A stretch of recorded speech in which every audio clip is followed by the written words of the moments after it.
Jesus said, I was hungry and you gave me to eat. Hungry not only for bread, hungry for love, for the word of God. कहते हैं दुनिया में अपने लिए तो सभी जीते हैं, लेकिन जो दूसरों के लिए कार्य करता है वही महान कहलाता है। समाज उन्हें श्रद्धा के भाव से देखता है, मानता है और याद करता है।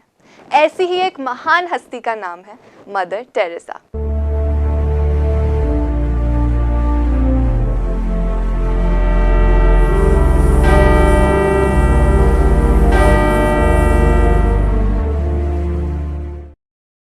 नमस्कार, बियानी टीवी के इस खास कार्यक्रम प्रेरणा history of a legend women में आपका स्वागत है। मैं हूं युक्ता झवर। इस खास पेशकश में हम आपको ऐसी पर्सनालिटीज़ के जीवन दर्शन के बारे में बताते हैं जो पूरे मानव समाज के आदर्श बने, जिनके कार्यों ने उन्हें आम से खास बनाया।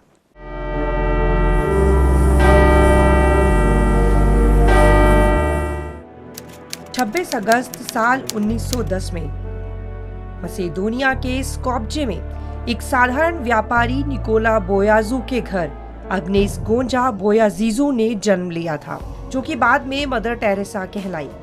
उनके पिता निकोला बोयाजू एक धार्मिक प्रवृत्ति के व्यक्ति थे जो ईसा मसीह के घोर अनुयायी थे। जब मदर टेरेसा महज 8 साल की थी तब उनके सिर से उनके पिता का साया उठ गया। इसके बाद उनका पालन पोषण उनकी माँ द्राना बोयाजू ने किया, जो कि एक धर्मपरायण और एक आदर्श गृहिणी थी। मदर टेरेसा पर उनकी मां के संस्कार और शिक्षा का गहरा असर पड़ा था। 12 साल की उम्र में ही मदर टेरेसा को यह आभास हो गया था कि उनका जीवन मानव समाज को ही समर्पित होने वाला है। 1928 में जब मदर टेरेसा महज 18 साल की थी, तब उन्होंने नन के समुदाय सिस्टर्स ऑफ लोरेटो में शामिल होने का निर्णय लिया और अपना घर छोड़ दिया। इसके बाद वे आयरलैंड चली गई। वहीं नन बनने के बाद उन्हें सिस्टर मैरी टेरेसा का नाम दिया गया। मदर टेरेसा अपने इंस्टीट्यूट की अन्य नन के साथ साल 1929 में भारत के दार्जिलिंग शहर आई, जहां उन्होंने नन के रूप में अपनी पहली धार्मिक प्रतिज्ञा ली। इसके बाद उन्हें कलकत्ता में एक शिक्षिका के तौर पर भेजा गया। इसी दौरान उनका ध्यान उनके आसपास फैली गरीबी, बीमारी, लाचारी, अशिक्षा और अज्ञानता पर गया, जिसे देखकर वे बेहद दुखी हुई। तब वह दौर था जब अकाल की वजह से कलकत्ता शहर में बड़ी संख्या में मौतें हो रही थी और गरीबी के कारण लोगों की हालत बेहद खराब हो गई थी। यह सब देखकर मदर टेरेसा ने गरीब, असहाय, बीमार और जरूरतमंदों की सेवा में ही खुद को समर्पित करने का निश्चय किया। मदर टेरेसा एक मानव के रूप में पैदा हुई, लेकिन उनके जो कर्म थे वो भगवान से कम नहीं थे। वो जीवन पर्यंत मनुष्य की, गरीबों की, दुखियों की, असहाय की, बेरोजगारों की, उन्होंने पूरी अपनी पूरे लाइफ में उन्होंने सिर्फ उनके कोमल दिल में लोगों की सेवा करने का ही भाव कूट कूट के भरा हुआ था और वो हर तरह से उनकी मदद करती थी। गरीबों और जरूरतमंदों की मदद करने के लिए मदर टेरेसा ने पटना के होली फैमिली हॉस्पिटल में नर्सिंग की ट्रेनिंग पूरी की और फिर साल 1948 में कलकत्ता आकर वे गरीबों, असहायों और बुजुर्गों की देखभाल में जुट गई। वे भारतीय मूल की भले ही नहीं थी, लेकिन जब भारत आई तो उन्हें यहाँ के लोगों से इतना प्यार और इतना स्नेह मिला कि उन्होंने अपना शेष जीवन भारत में ही बिताने का फैसला कर लिया। परदेश से आकर भी माँ परदेसी नहीं होती, माँ हमेशा माँ ही होती है। और हिंदुस्तान में आकर जो उन्होंने सोसाइटी को दिया, जो मातृत्व दिखाया, वो एक बड़ी मिसाल बन गई है।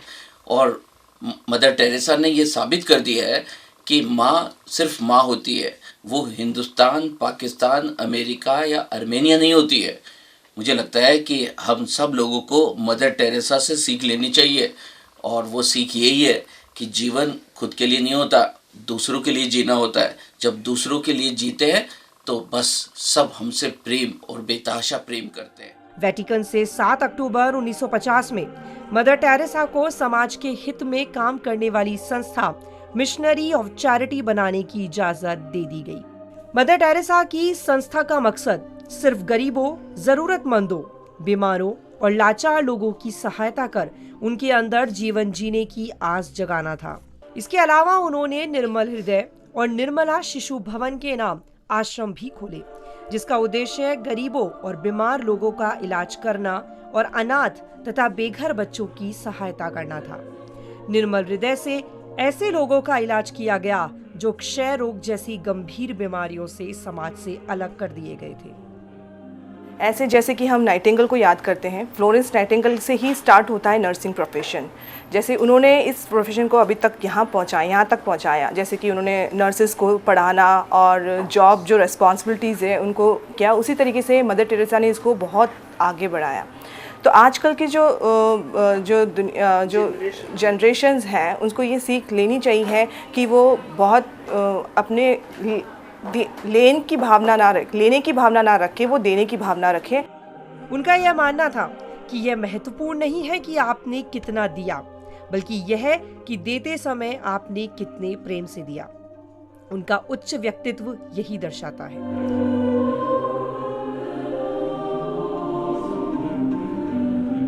दुनिया भर में मिशनरी ऑफ चैरिटीज़ के माध्यम से लाखों लोगों की मदद करने वाली मदर ने 87 वर्ष की उम्र में 5 सितंबर सन 1997 को शरीर का त्याग किया। मृत्यु के 3 साल बाद ही उन्हें धन्य का दर्जा दे दिया गया, जो कम से कम इससे पहले किसी को भी 5 साल के बाद मिला करती थी। यह एक सेविका की मां बनकर इतिहास के पन्नों में अमर कथा बन जाने की गाथा है।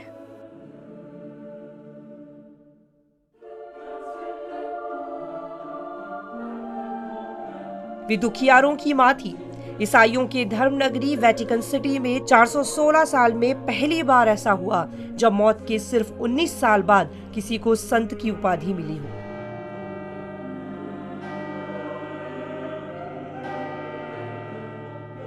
दुनिया ने उनके कार्यों को सराहा। उन्हें विश्व का सबसे प्रतिष्ठित सम्मान नोबेल पुरस्कार से नवाजा गया। भारत सरकार ने उन्हें सामाजिक सेवा में महत्वपूर्ण योगदान देने के लिए पहले पद्मश्री और फिर उन्हें देश के सर्वोच्च सम्मान भारत रत्न से सम्मानित किया। मदर टेरेसा से हर किसी को प्रेरणा लेने की ज़रूरत है। वे मानवता की मिसाल थीं।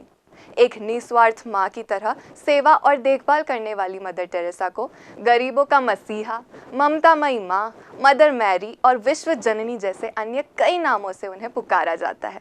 आपको हमारा ये कार्यक्रम कैसा लगा? इस पर अपनी राय ज़रूर दें। कमेंट करें, लाइक करें और बियानी टीवी चैनल को सब्सक्राइब ज़रूर करें।